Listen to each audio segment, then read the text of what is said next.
People in life are looking for how do I make a life worth living in retirement with having. When a man is homeless, he has very few options of which where he can go in truth. Because as much as he might have spent his whole life's worth spending time in a breakfast nook almost every morning, purchasing almost the same food all the time at a Panera or at some sort of a cafe or something like that, he might always be that customer in his mind. But accordingly to some restaurant owners, some managers of national establishments, they don't understand what a true valued consumer is. A true valued consumer is one that almost shops with you every day. There are some people who do live at a level of lifestyle or a chosen level of lifestyle where they practically eat your food or shop at your place every day. The reason they do that are twofold. They want fresh, good, quality restaurant food, and they can choose it carefully when they're there, or they actually have errands that they must do every day and account for every day their purchases. People who live on per diem have that accountability. And while they might buy a huge bag of chips on that per diem account, they're not going to amortize it over the next day. It goes on that day's expenditures. People who do not work at the corporate level and do not work in salesmanship and do not work beyond the hourly mentality of the retail world do not understand how the rest of the world may make a living. We can look at the Donald Trumps of the world, even the President Bidens of the world, and know that these people have millions. But how did they get there? Was it a main inheritance from someone behind them or before them in time in their heritage and their history of their lifeline and their family? Or did they actually make that money in their business? And then you're like, wow, how did that motherfucker do that over the course of, 60 plus years?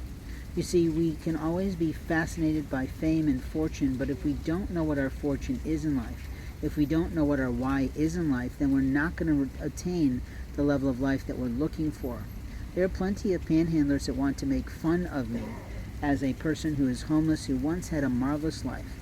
I once lived in a townhome that I loved better than life. I once had a child and a wife, and I don't have to explain much more about that. But someone decided to hit my life and attack me personally, and that has never stopped.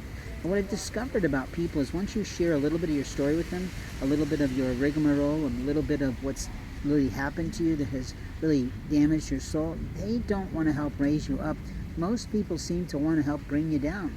Because if you had a marvelous life better than they did, and you're telling them about it, they think that you're bragging when you're not saying that. You're saying, this is where I came from, and here I am now. And what you're essentially saying is, this sort of cybercrime, identity theft, and fraud on my life and my name can happen to anyone.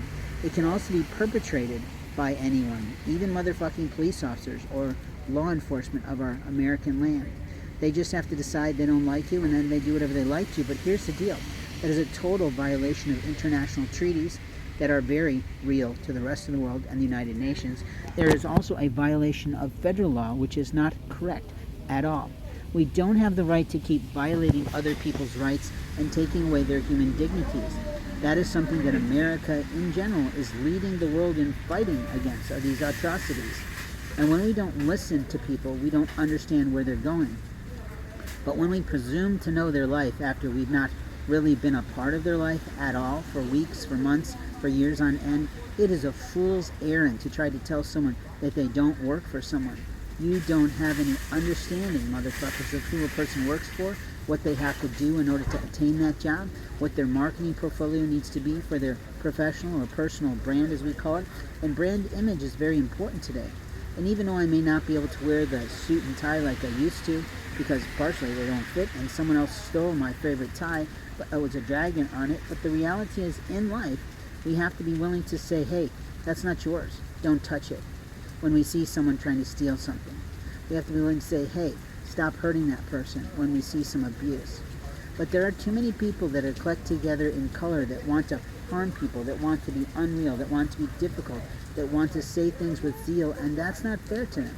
They have a lot to do in life. You have a lot to do in life, but how a person makes a living is totally different for you than it is for me, than it is for anyone. But if you're trying to learn a different lifestyle, if you're trying to grow to a different level of professionalism, if you're trying to get a different business going, you better start doing some research. It's called market research, and you better start looking into what do I have to do, what does my competition do, how can I differentiate myself, how do I make myself the same so that I'm being met with the expectations of consumers who know enough about the industry that they're going to see if I'm lame or not. And the truth is, in life, we have to be willing to know that we have a standard operating procedure for almost every industry today. And there's a quality procedure for almost every company today. And there's a code of ethics for almost every good quality organization today. So if you're not operating within those standard operating procedures of your type of business, of your type of job, of your type of position, then I promise you, people who come in to consume you, basically, your vended products and your services, will recognize that there's a problem there. And it is you. You see, people deliver, right? That's why we call it QSDM. Sorry, I'm a little rusty. Quality, service, delivery, and morale. Morale has to do with the people, the human capital that we work with to deliver the services of which we need to provide in a business-minded manner that delivers us to the quality standard of our industries and our lives.